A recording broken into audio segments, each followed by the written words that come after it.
Shalom, selamat pagi Bapak Ibu Saudara-saudari. Selamat berjumpa kembali dalam Renungan Harian Toraya edisi Sabtu 10 Mei 2025.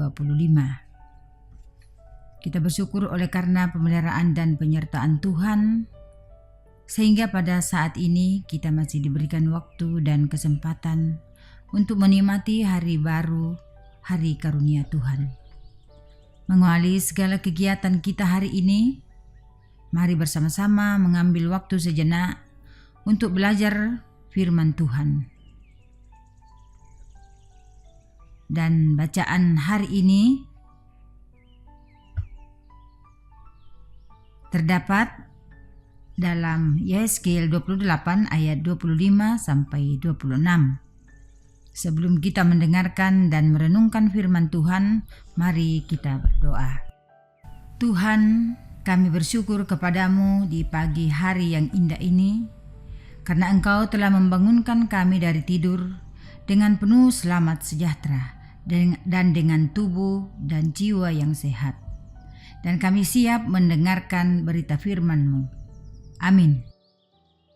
Bacaan kita pada pagi hari ini terdapat dalam Yesaya 28 ayat 25 sampai ayatnya yang ke-26 berbunyi demikian. Beginilah firman Tuhan Allah. Pada saat aku mengumpulkan kaum Israel dari tengah suku-suku bangsa, di mana mereka berserak, dan aku menunjukkan kekudusanku kepada mereka di hadapan bangsa-bangsa, maka mereka akan diam di tanah mereka yang telah diberikan kepada hambaku Yakub. Mereka akan diam di sana dengan aman tentram. Mereka akan membangun rumah dan membuat kebun anggur.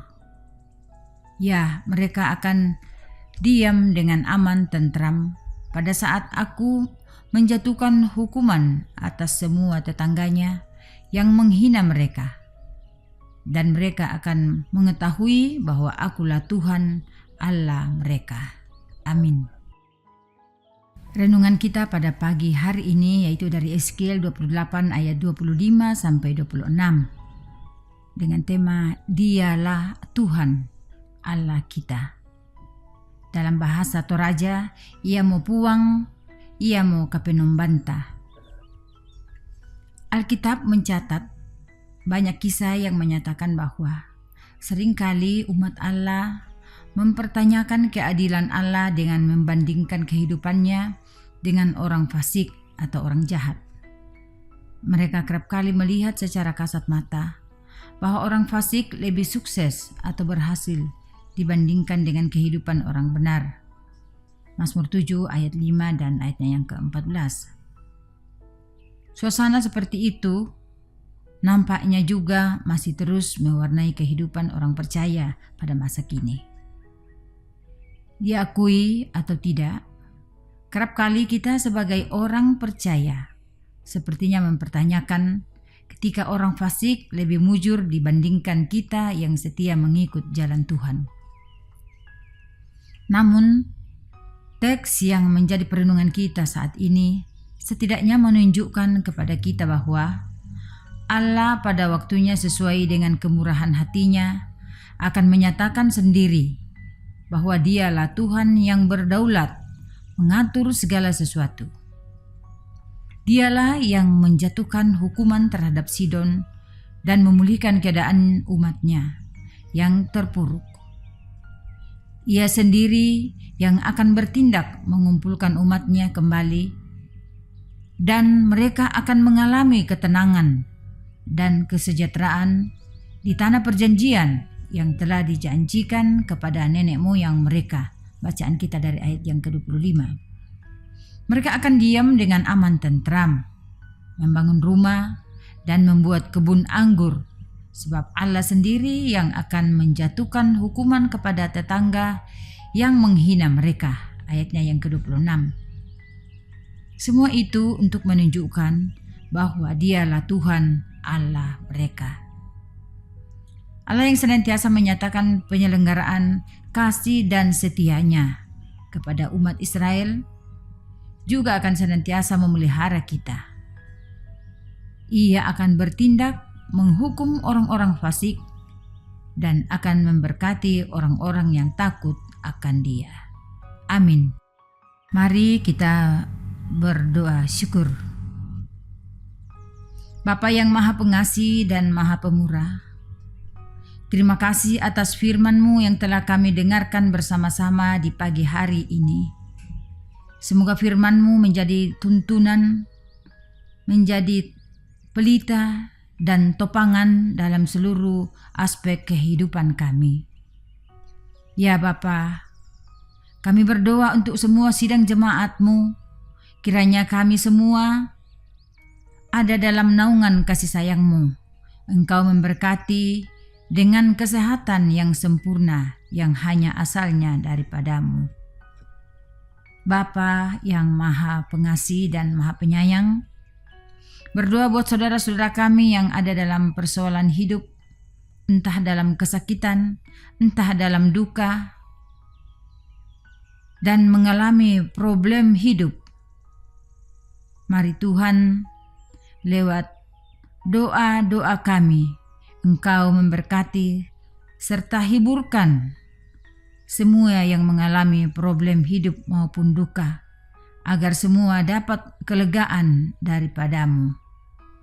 Ya Bapa yang baik, saudara-saudara kami yang dalam sukacita, mari Tuhan tambahkan sukacita mereka dan boleh menuai sukacita damai sejahtera oleh karena tuntunan dan kasih sayang-Mu Tuhan. Allah Bapa yang Maha Baik, juga kami berdoa buat seluruh pekerja-pekerja gereja. Engkau berkati kami semua Tuhan. Berikan kami kesehatan yang sempurna, berikan arif bijaksana, berikan hikmat-Mu Tuhan, yang sungguh-sungguh boleh mengajak kami, mengajar kami, dan memberi kami topangan di dalam setiap langkah kehidupan kami. Terlebih khusus ya Tuhan, kami berdoa buat seluruh jemaat-Mu. Berkati dalam segala hal, dalam pekerjaan, dalam usaha, dalam rencana, Tuhan ada di pihak mereka. Sehingga apa yang kami lakukan ya Tuhan, apa yang kami kerjakan semuanya boleh berhasil oleh karena pengasihan dan pertolongan daripada Tuhan. Oh Tuhan Bapa di dalam surga, berdoa buat pembangunan gereja kami pada saat ini yang sedang berlangsung. Kiranya Tuhan senantiasa memberkati, melindungi kami semua, terlebih khusus para tukang, para pekerja-pekerja, dan sumber dana. Apa yang dibutuhkan kiranya Tuhan senantiasa mencukupkan. Biarlah semua itu boleh terselesaikan dengan baik oleh karena topangan dan naungan daripada Tuhan.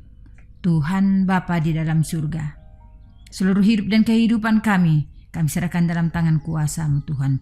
Pelihara kami Tuhan, lindungi kami, berkati kami. Di dalam Kristus, Engkaulah Tuhan, Gembala kami yang setia, kami berdoa. Haleluya. Amin. Demikianlah renungan harian Toraya pada hari ini dari Jemaat Lahiroi Balikpapan.